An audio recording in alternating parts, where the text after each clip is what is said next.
Welcome to today's mixology class. I'm Dana Eastman. I'm the resort manager out at Canyon Vistas and Superstition Views. That's a Cal-Am property out in Gold Canyon for the uninitiated. If you haven't been out to see us, please visit and check it out. We think we have the best of what Cal-Am has to offer. Today, we're going to talk about tequila, one of my favorite spirits, especially as we ebb into the warmer weather of spring and summer and a little bit of fall in Arizona. It's endorphin boosting. It's very cooling. And for me, it's a great hot weather spirit. And Arizona is home to some of the plants that go into mezcal, sotol, and tequila. And we'll talk about all three of those beverages and how they differ from one another in just a minute. But they're all made with members of the Maguey family. Tequila is by far the most well-known of those three spirits.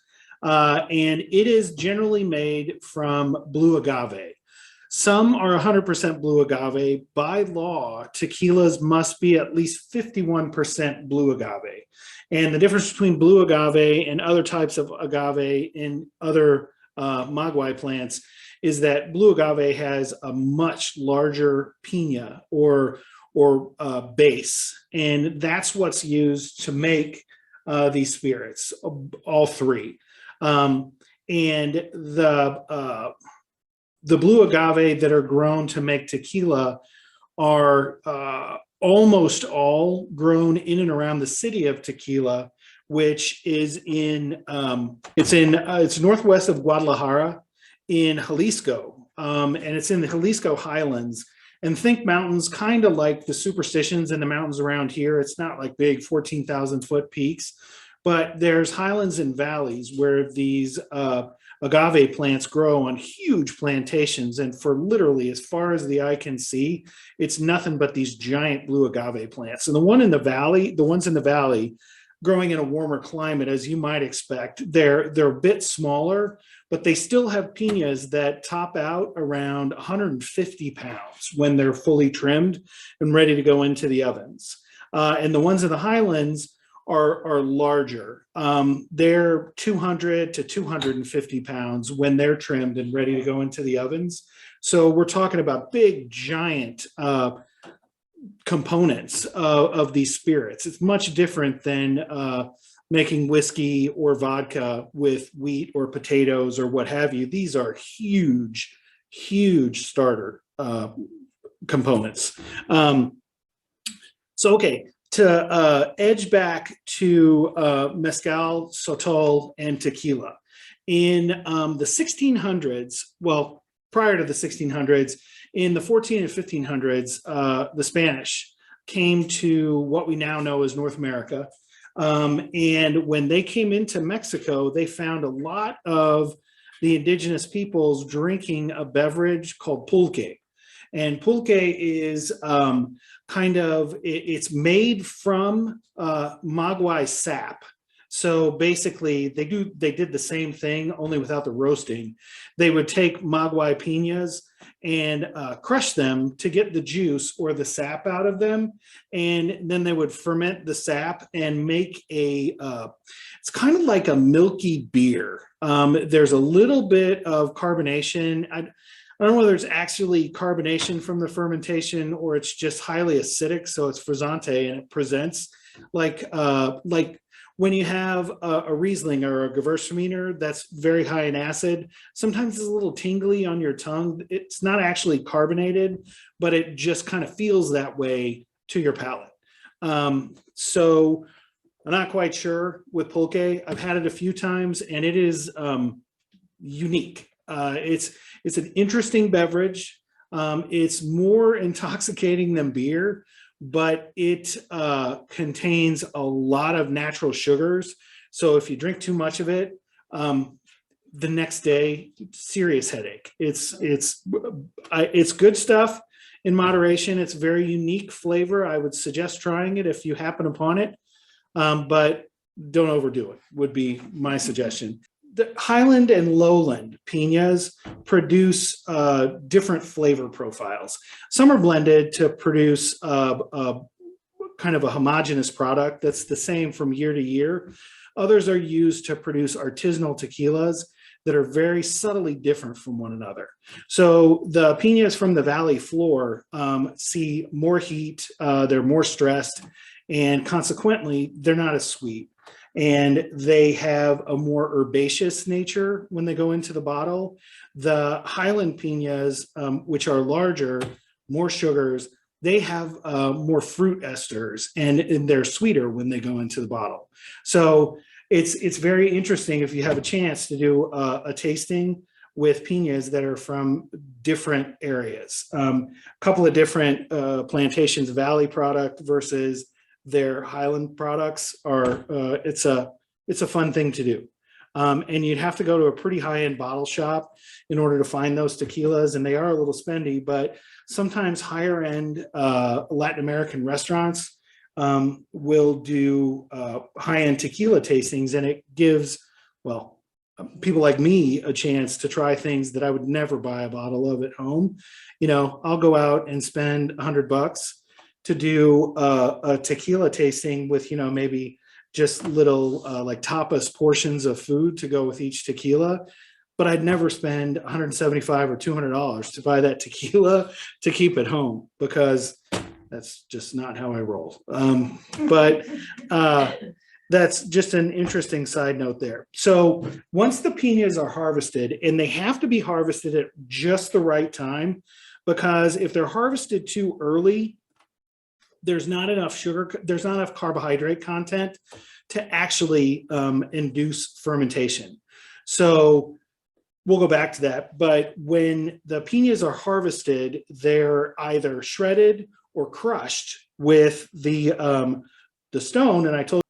And it's a big rolling stone. And now the process is somewhat mechanized, but it used to be just a couple of guys or oxen pulling an arm, a lever that would pull this stone around a big pit filled with these piñas.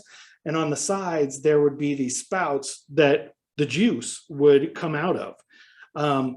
So before that happens, they're roasted. They go into this giant kiln, and they'll take literally hundreds of these and stuff them into this oven the size of, well, bigger than the room that we're in right now. If you've ever been to the Lifestyle University classroom, it's very, very large, and it's stuffed completely full, and it goes up to a fairly high heat, not super high, but they're roasted, slow roasted, so it caramelizes the sugars. When they come out of this, they go into the crusher or shredder, and the juice is then placed in fermentation vats that are primarily stainless steel today, but they used to be wood, and some artisanal distillers still use wood.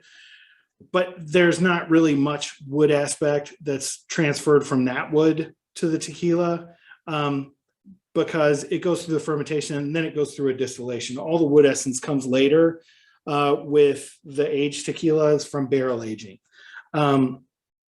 So tequila is generally distilled twice. It goes through an original distillation, and what comes out is called ordinario.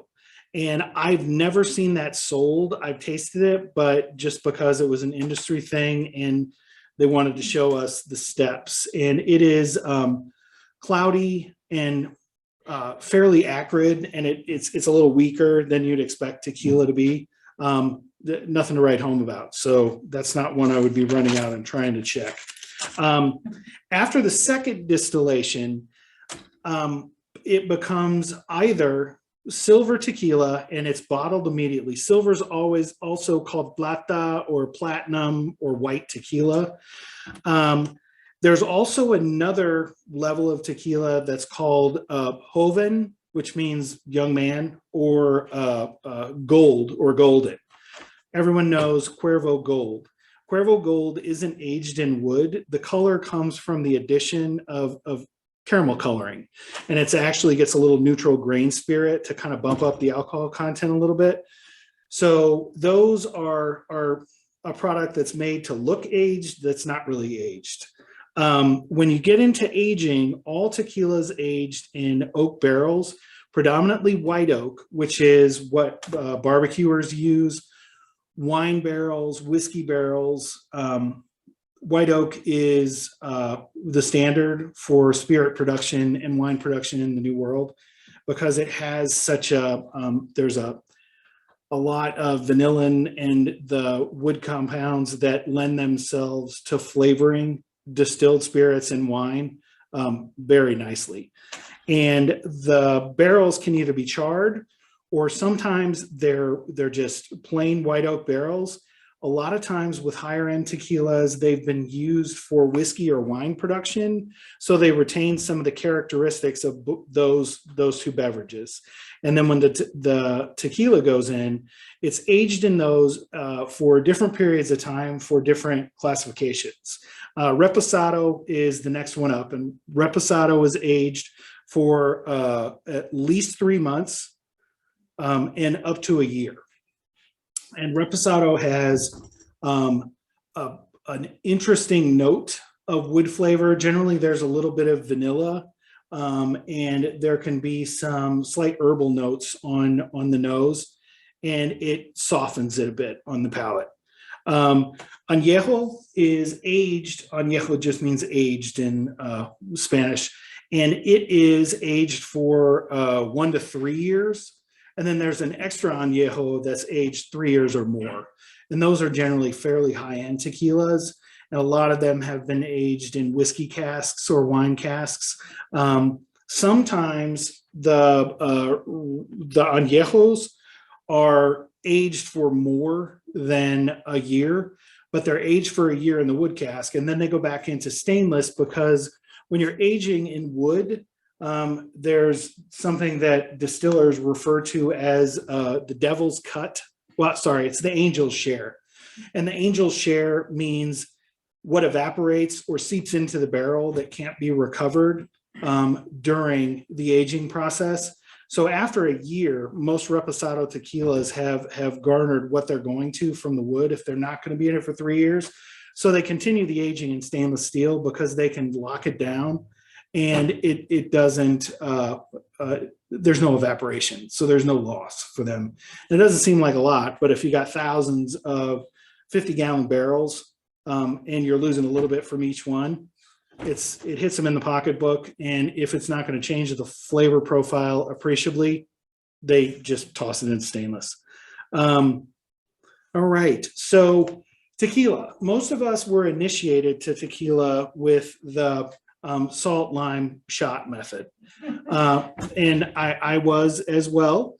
I am not a fan of salt and lime with tequilas, even if I'm drinking them neat, because I think there's a lot to appreciate there. And the salt lime, there's a couple of things there. Mexicans and Latin Americans in general tend to drink beer with salt and lime. So tequila kind of became tossed in with that when it was popularized in the States, and salt lime was added as a kicker. Most places in Latin America, if you're buying a nice tequila, they won't offer you salt and lime with a neat tequila. They'll put it in a snifter and you drink it like you would scotch or brandy.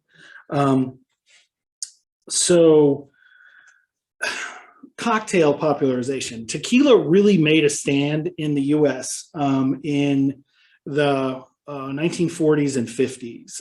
It came on strong with the Margarita, which there are so many stories about where the Margarita originated. There was a Texas socialite whose name was Margarita, and she had a vacation home in Acapulco, and it's rumored that she served it to guests. There was a hotel in Mexico City that had a cocktail by this name in the 1940s.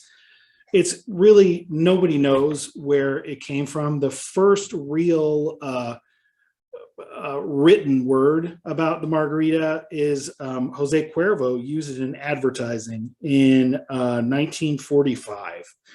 And that's when things took off for tequila in the States. The Margarita, along with the Paloma and the tequila sour, Tequila Sunrise became very popular beverages, and it was a new spirit. It just became a new thing.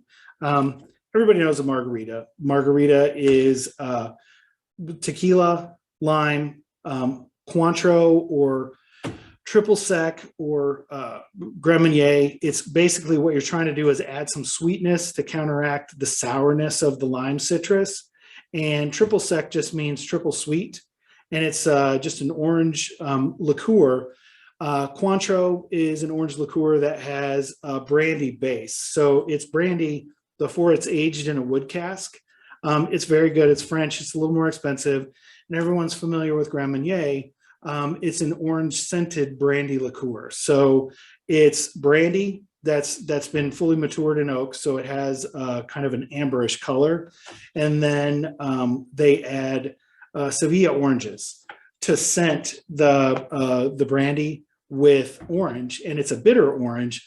So they add quite a bit of sugar during the maturation process, and it's very tasty. I like that when I make a margarita because I think it gives it a little more depth, a little more body.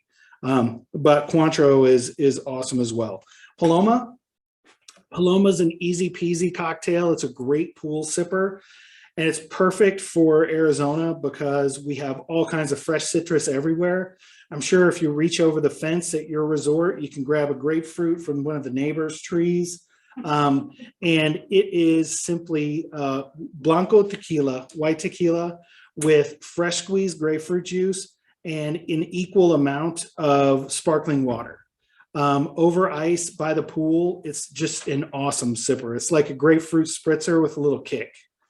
And then the last one I mentioned, I think most of us are familiar with a Tequila Sunrise. Tequila Sunrise is tequila, OJ, and then we use a little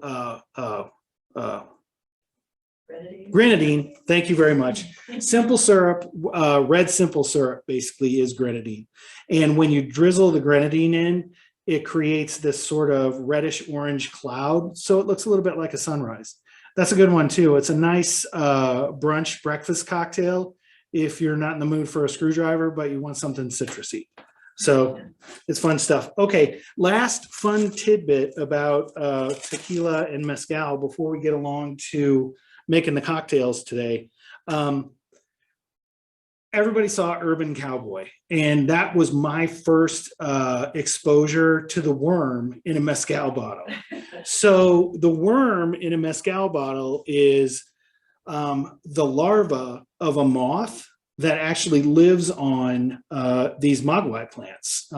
But if they find a piña that's infested with those larvae, they generally set it aside and don't use it because it leads to an inferior quality product. So putting that worm in the bottle became somebody's marketing gimmick. And somewhere along the line, it became a thing that if you ate the worm, it had some sort of psychedelic properties or it was going to do something weird to you. All of that is hokum.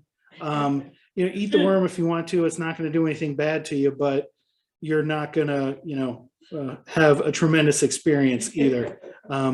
I've never partaken of that particular treat, but you can write in and let us know if you try and let us know how it is. All right, so on to the cocktails. Okay, so on to the cocktails, unless nobody's raised a hand, so I don't think there's any questions or comments yet. If anybody has a question or a comment, please type into the text bar and I'll answer anything. I can tell you where to get products. I can share any little bit of wisdom I might have with you. Okay, we're going to start with the Tequila Mockingbird. And, I think that's a pretty cute name.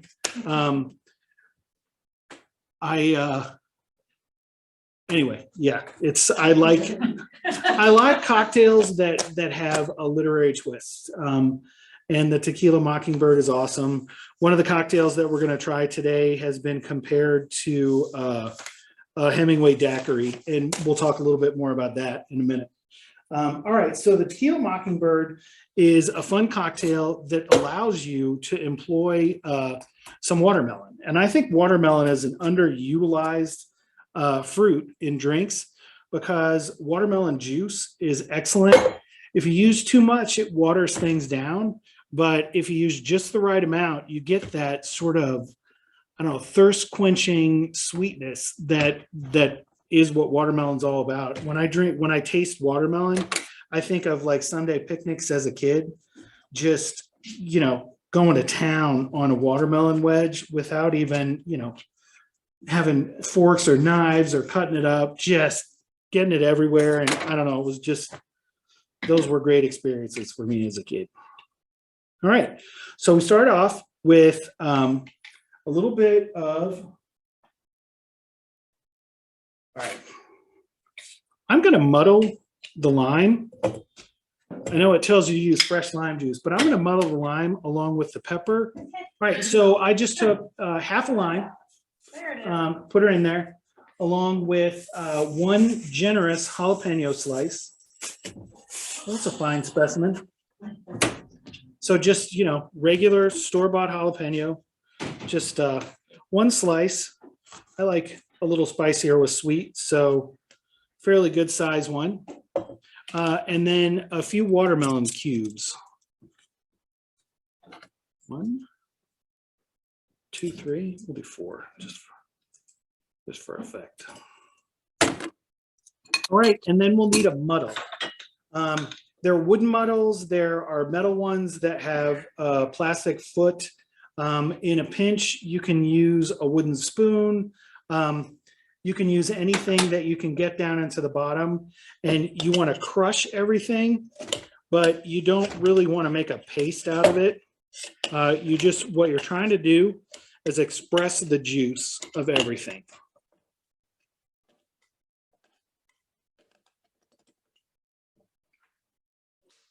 All right, we're going to do silver tequila.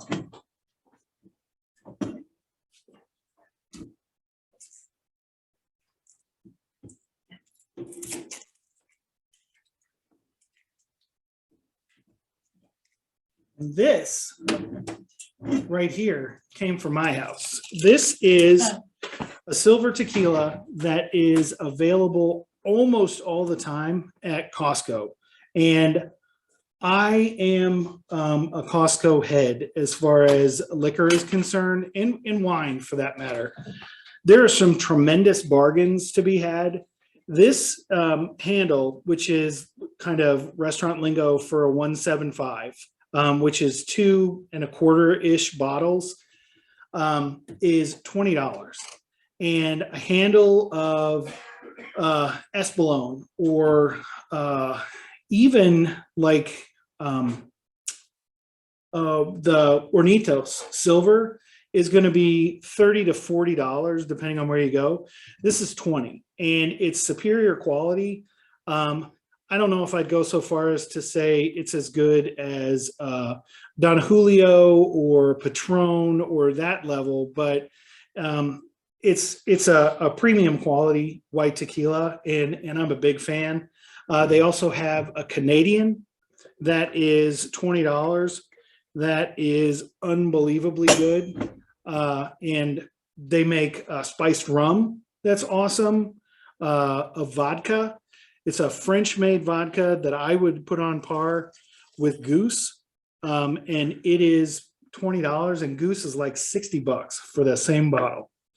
All right, we're going to take just a second on this one. We're waiting on ice. And while we're waiting on the ice, I'm going to get started on a second one, and then we'll shake this. So this was 3 watermelon cubes, 1 slice of jalapeno, 2 quarter limes, and 2 ounces of tequila. And we're going to shake this, and we're actually going to add just a bit of agave syrup. If you don't have agave syrup, you can use, thank you. You can use simple syrup. It's just as easy. This just adds a little more ambrosial, kind of amber nature. So we're going to shake, shake, shake with some ice.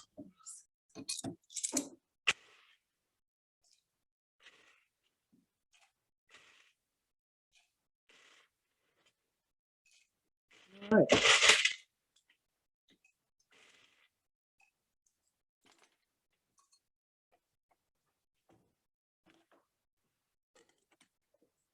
All right.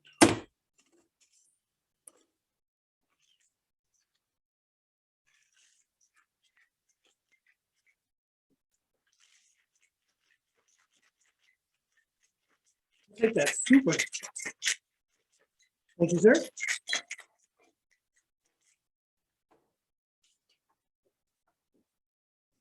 So the name on the Costco tequila is just the It's just Kirkland brand? Yeah, it's Kirkland brand silver tequila. It is. Yeah, it is. And it is very good.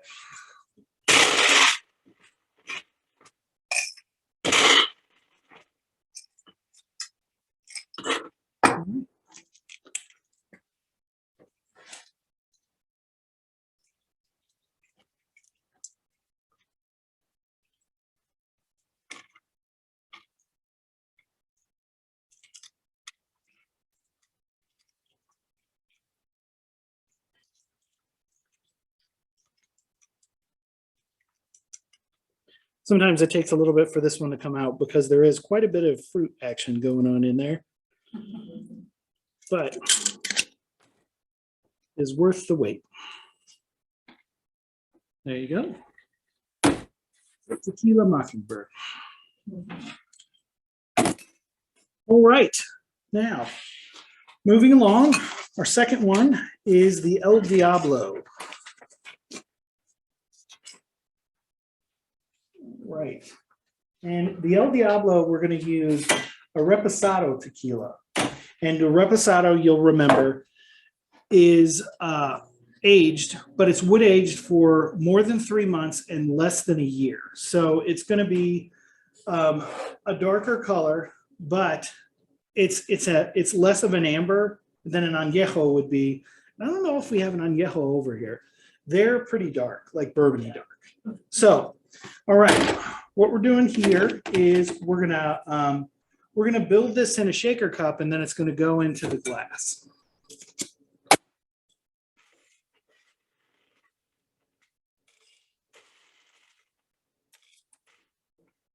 Let's put this over here.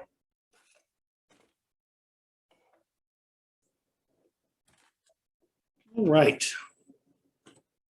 Now, we're going to start with 2 ounces of the Reposado tequila.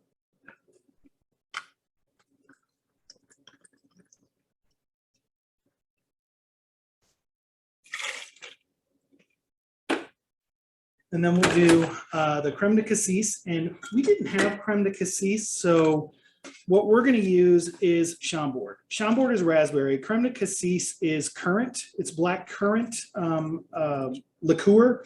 And the flavors are somewhat similar. I think for our purposes, this is going to be just fine. Get it open. Yeah, if I can get it open. We do a 1/2 ounce of this.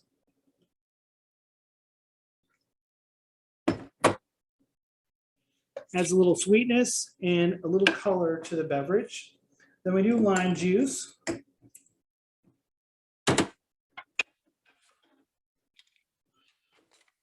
1/2 ounce, so that's going to be our other 2 of these. Let's use our handy dandy lime press.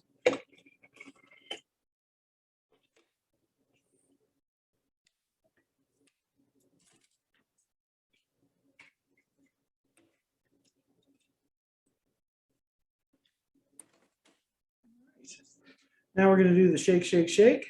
I'm going to use this glass.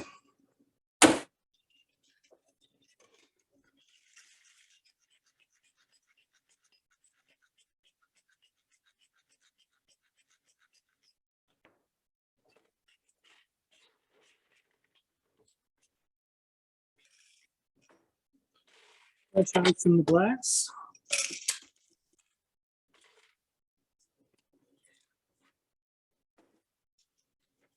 And this will go in.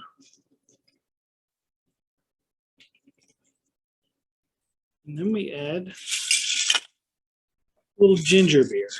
And my ginger beer of choice, and I think we talked about this during the bourbon class. I like this one. It's called Cock and Bull. And it was the original ginger beer used to make a Moscow Mule. And I think it's got a really nice zippy ginger quotient. But the reason that I buy it is because they have a diet one. And if you don't know why I need a diet ginger beer, thank you very much. And my phone number will be available after the show. So this one's got a really good flavor to the diet. A lot of them, like the Reeds and a couple others that I've had, are very faux tasting. It doesn't just taste like saccharine, it tastes like fake ginger. But this one is right on the money. It's like fresh ginger. It's very zippy and fun. We use a lot of it. It's available at Fry's. I could not get this one at Bash's, so I don't know if they have it at like Whole Foods, if that's where you shop, but they definitely have it at Fry's. All right. And then we have the old Diablo. We do have a question. Yeah. They want to know, as in regards to taste, is the silver tequila any smoother on the palate over the tequila Reposado? Reposado. So silver tequila isn't going to have the wood notes. Silver tequila can be a little fiery and complex. It doesn't have the wood aging, so it doesn't have the mellowing of the reposados or the añejos. Silver is what I generally use for cocktail production because I like it. I get a nice, I get plenty of the agave flavor. And with tequila cocktails, especially the fruit influenced ones like we're doing today, the wood kind of gets in the way for me. I really enjoy silvers in beverages. And when I have tequila neat, or when, interestingly enough, when I put it in something hot, like Mexican hot chocolate has a little pepper in it, not real zippy, but just a little pepper and usually a little bit of a cinnamon nature, and reposado or añejo tequila, and that is awesome on a chilly winter evening. So that's my thing. I like them both for different reasons, but as far as which one's stronger, depends on what you mean. Which one is more boozy? I'd say probably the silver. Which one has more assertive flavor profile? I would say the wood aged ones.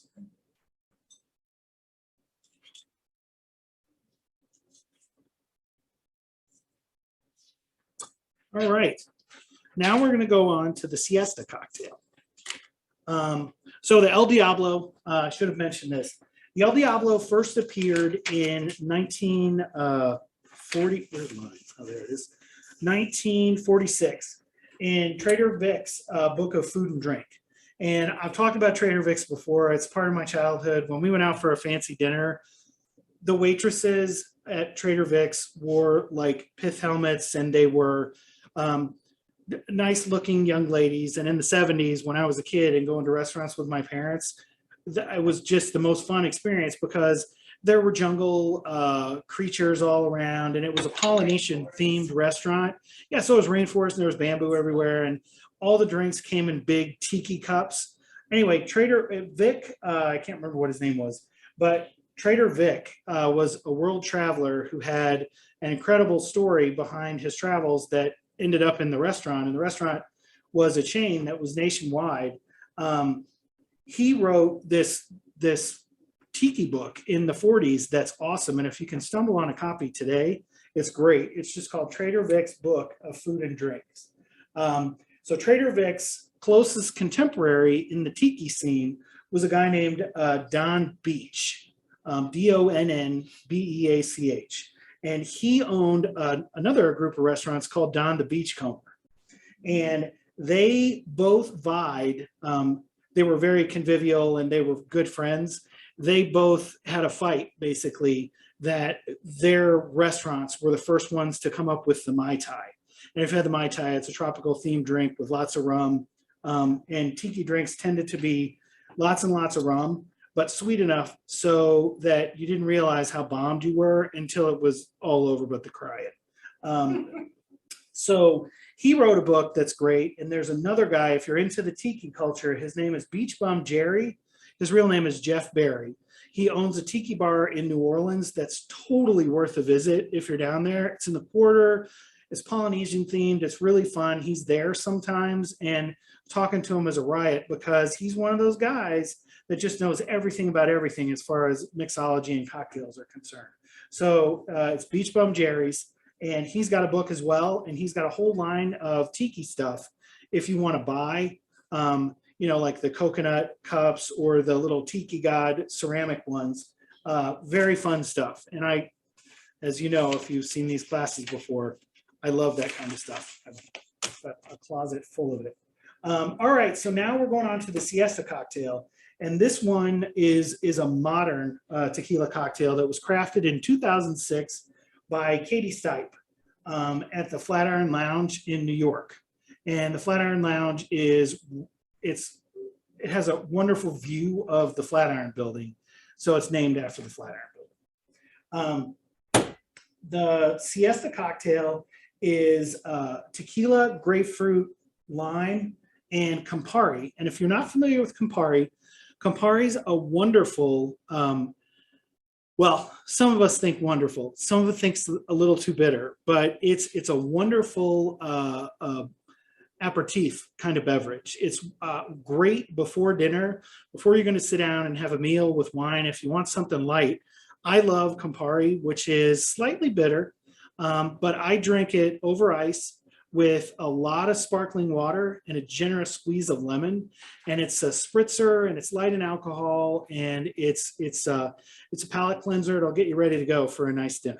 But we're going to use it in this to kind of pair with the sort of slightly acidic, acrid nature of the grapefruit.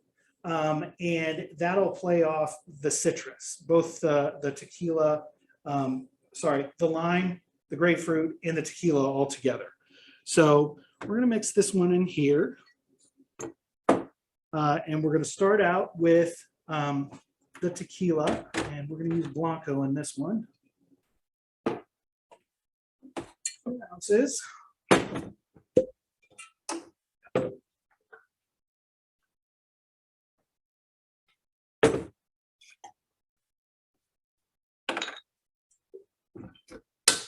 Half ounce of Campari.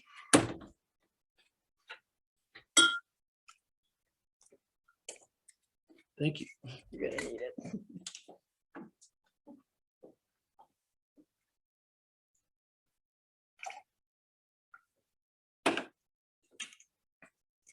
We're going to do grapefruit juice, lime juice, and simple syrup.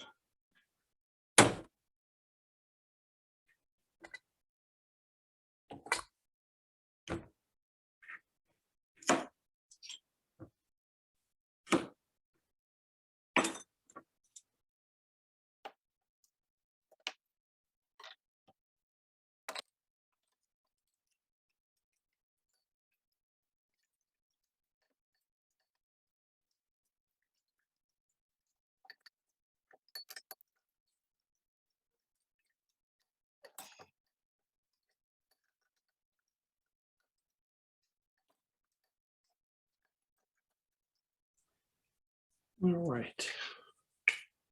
I love these squeezers. They're much simpler, in my opinion, than the rotary ones. And then we'll do a half ounce of simple syrup.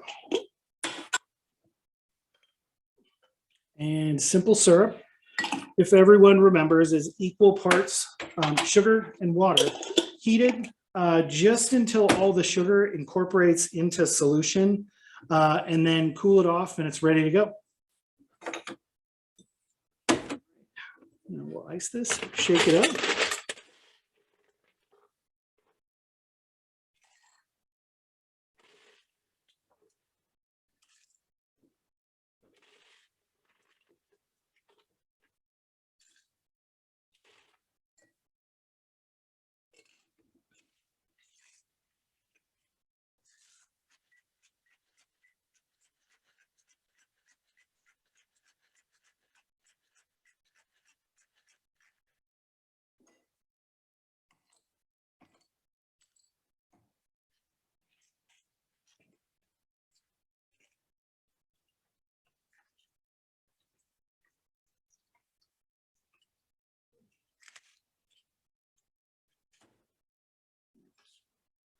Make a little grapefruit garnish. And there you have it. Siesta Cocktail. Well, there's a theme to the There is. to the color. There we go. All right, I think we're right now. All right, well, wonderful. So this is the one that I mentioned being sort of a play on a Hemingway Daiquiri. Hemingway Daiquiri is something that Ernest Hemingway popularized at Harry's Bar, which was one of his haunts in Venice when he lived there. Harry's is probably most famous for the birthplace of the Bloody Mary, which we were talking about before the class. Maybe we'll do a whole class on bloodies and bloody garnishes next year. But at Harry's, Ernest Hemingway liked rum, and he wanted a rum cocktail, so he had them dream one up for him. And it is aged rum with grapefruit juice, a tiny bit of simple syrup, tiny bit of lime juice, and Luxardo maraschino liqueur.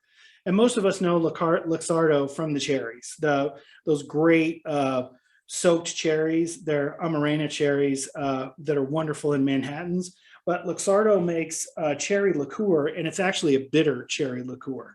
And that paired with the grapefruit, paired with the rum, was just, it's very cool. And if you want the recipe for that, send an email to Carrie and I'll get it sent out to you.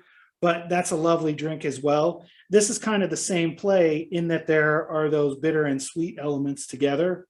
And it's a fun up drink. So that's all I have today. If anyone's got any more questions, we certainly have time to take them. If not, I'll bid you adieu and you can go to the pool because it's that kind of day. The replacement for the creme de cassis was the Chambord, right? yeah. And cassis, we had trouble finding it today, but cassis is generally fairly readily available. If you go to like Total Wine or somewhere like that and just ask them, it's usually with the after dinners or with the cordials. Well, if there's nothing else, that's just fine. I want to thank you for coming to this class, and I hope if you came to the earlier ones, they were enjoyable.